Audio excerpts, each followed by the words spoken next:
বাবা আজকে তোমাকে বলতে হবে যে তুমি কেন গরিব মানুষদের গাড়িতে উঠাও, কিছুক্ষণ ঘুরিয়ে তারপর তাদেরকে নামিয়ে দাও। তোমাকে জিজ্ঞেস করলে তুমি বলতে চাও না, বলো কারণটা কি? আরে মা, ওসব কথা আবার তোলা শুরু করেছিস? অফিসে অনেক কাজ আছে, চল তো। বাবা কাজ পরে হবে, আজকে এই প্রশ্নের উত্তর তোমাকে দিতে হবে, তা না হলে এখান থেকে আমি কোথাও যাব না। বাবা তুমি এই কাজটি করো আমার কাছে ভালো লাগে, কিন্তু কেন করো সেটা তো বলবে। মারে, তুই যখন শুনতে চাস তাহলে শুন 20 বছর আগের করুণ ইতিহাস।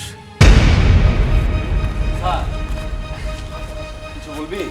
স্যার মেলা দিন হইলো কথাটা কুমু কুমু কিন্তু কোয়ার সাহস পাই না। আমার তো গরিব মানুষ, আমাদের স্বাদ আলাদ আছে, কাউরে কইতে নাই। তারপরও স্যার ছোট মানুষে একটা বড় কথা কইয়াই ফেলাই। এই যে স্যার আপনাদের গাড়িটা প্রত্যেক দিন আমি মুছি, আমি ধুই, আমি সব কিছু করি। অনেক দিন হলে ইচ্ছা কি জানেন স্যার, আপনাদের গাড়িটা সইরা